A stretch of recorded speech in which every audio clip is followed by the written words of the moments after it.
Bung Karno pernah berkata, tidak ada kemerdekaan tanpa tanah air dan tidak ada tanah air tanpa kemerdekaan. Sekarang kita sudah memiliki keduanya, lalu apa lagi? Masih banyak hal yang belum kita punya. Dari waktu ke waktu kita semakin sadar kemerdekaan dan tanah air hanyalah bahan-bahan dasar untuk dipergunakan sebaik-baiknya. Kemerdekaan sebagai alat untuk memperjuangkan kemakmuran dan kesejahteraan. Tanah air sebagai ruang yang memanusiakan semua tanpa kecuali. Saat hari terasa rumit, pelik dan buntu, mengapa tidak kita gapai lagi cahaya indah yang dipedarkan para tokoh penentu? Tidakkah sejarah selalu aktual bagi mereka yang tahu caranya belajar dari masa lalu? Inilah Mata Najwa. Bung, ini negeri kita. Proklamasi kami, bangsa Indonesia, dengan ini menyatakan kemerdekaan Indonesia. Something Pancasila. Pancasila or the five pillars of our state. Bahwa Pancasila itu adalah benar-benar dasar yang dinamis. Suatu dasar yang benar-benar dapat menghimpun segenap tenaga rakyat Indonesia.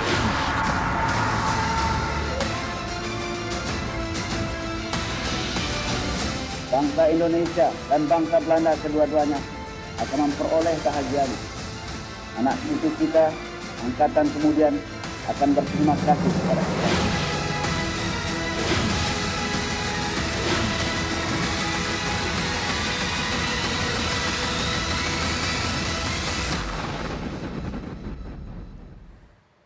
Tahun negeri ini merdeka, tapi perjuangan tak berhenti di sini. Di tengah ragam persoalan zaman ini, kita akan sejenak menengok ke belakang, belajar dari keteladanan proklamator Bung Karno dan Bung Hatta. Selain belajar dari Bapak Bangsa, teman-teman, malam ini Mata Najwa juga kedatangan anak-anak muda, seniman dari Never to Lavish yang akan mengekspresikan pesan dari proklamator untuk anak-anak muda zaman ini lewat mural. Kita lihat muralnya. Semoga nggak ada yang tersinggung, biar nggak dihapus mural di Mata Najwa. Nanti kita akan lihat seperti apa hasil akhir mural di acara di ending acara Mata Najwa ini. Baik, yang jelas teman-teman memang ada banyak pesan moral dan keteladanan yang bisa kita petik dari kehidupan Bapak Bangsa. Yang pertama, kita akan belajar makna kesederhanaan dan tanggung jawab mengemban jabatan dari kehidupan Bung Hatta.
Sudah hadir di meja Mata Najwa Ibu Mutia Hatta, putri sulung dari proklamator kita Muhammad Hatta dan sejarawan J.J. Rizal. Selamat malam Bu Mutia.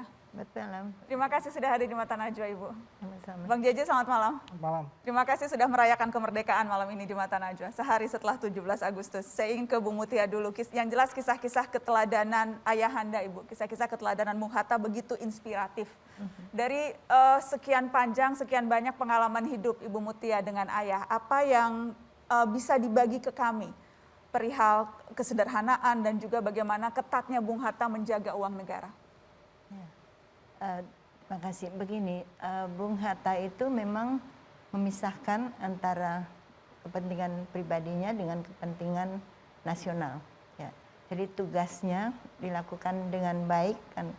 beliau juga orang yang sangat teratur, dan keteraturan itu sudah dilatih dari beliau masih kecil, dan karena itu Bung Hatta tidak merasa sulit untuk membagi bahwa ini adalah urusan negara, ini adalah fasilitas yang diberikan oleh negara bagi wakil presiden, dan di sini ada keluarga, dan keluarga itu juga menjalankan kehidupannya sesuai dengan apa yang tersedia.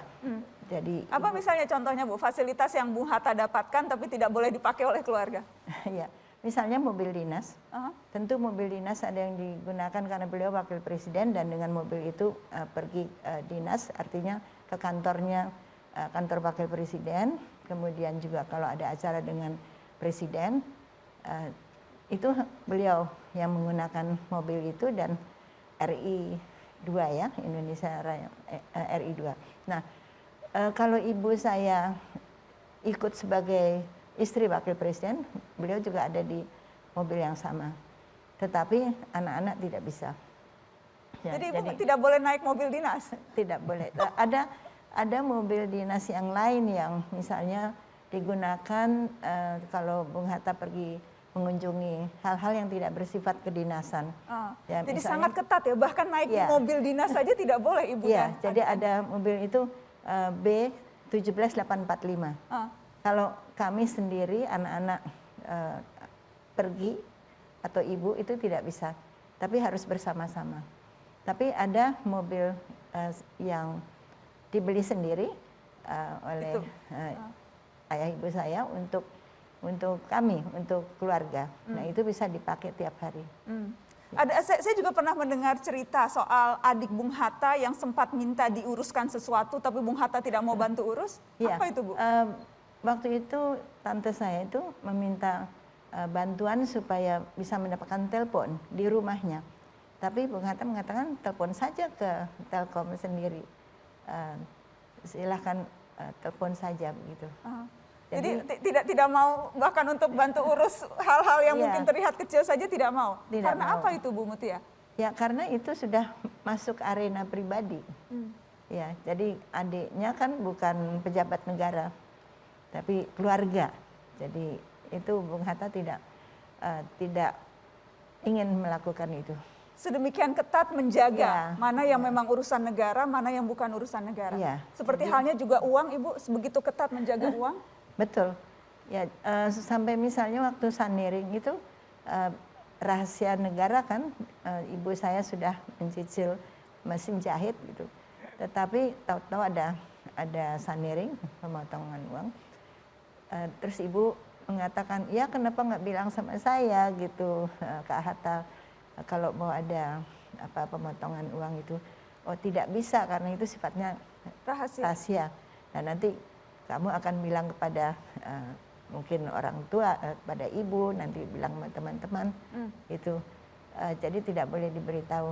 Ya kalau sekarang tidak bisa membeli mesin jahit karena cicilannya tidak cukup, nanti kita menabung lagi. Itu saja. Iya. Dan memang Bung Hatta sangat detail mencatat pengeluarannya, Bu. Iya. Ya, ini saya ada. Ibu kan, ya, ini waktu itu kan ingin Mbak Naswa ingin melihat seperti apa sih. Minta melihat memorabilia dari Bung Hatta. Ya, waktu itu dengar dari adik saya bahwa ada penggarisnya khusus. Iya, Ibu Halida pernah cerita kalau Bung Hatta punya penggaris yang kemudian selalu digunakan untuk memastikan garis-garis penghitungan uang, Ibu. Ya, ini dia penggarisnya. Jadi ini selalu ada di meja, entah dari tahun berapa ya, karena Bung Hatta sendiri meninggalnya saja sudah 41 tahun yang lalu. Jadi ini sudah lama sekali, sejak tahun 50 pergi dari Jakarta, maksud saya dari Yogyakarta ke Jakarta. Nah ini adalah catatan keuangan pribadi, honorarium yang beliau terima. Ini tahun 58. Sebetulnya ini dari tahun 42 sampai saya sebentar ya, di depan ini 1942 sampai 1949. Jadi Ibu itu persisnya buku catatan keuangan Bung Hatta ya, dari pribadi. Tahun 42. Iya, ya, terus sampai dengan 65 ya. Jadi apa saja yang dicatat di situ? Yang dicatat itu misalnya honorarium dari menulis beberapa pasal ekonomi, kemudian banyak judul-judul alam pikiran Yunani, itu mendapat berapa? Nah ini dia dicatat. Tulisan Bung Hatta itu sangat rapi. Ya. Jadi pemimpin yang tulisannya rapi, saya kira tidak banyak kecuali Bung Hatta. Ya dan itu menggambarkan runutnya pemikiran Bung Hatta mungkin ya Bu? Dan runutnya pemikiran itu juga ditunjukkan ketika saya melihat Bung Hatta itu menulis memoir sejak tahun sebelum 68, tapi beliau menulis ini kenang-kenangan kepada masa yang lampau, judulnya begitu, tapi nanti dirubah lagi itu. Aku dilahirkan di Bukit Tinggi. Ini adalah tulisan tangannya, tulisan tangan dari Bung Hatta. Nah, kita lihat di sini coretan tidak banyak, hanya sedikit yang ini, ya.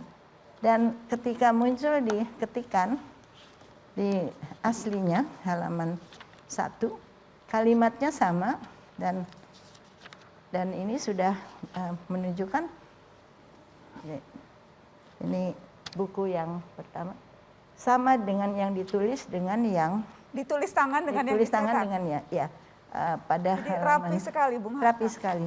Dan ini juga ada tulisannya banyak, coretannya menurut beliau banyak, seperti ini diperbaiki, ya, mungkin bisa kelihatan.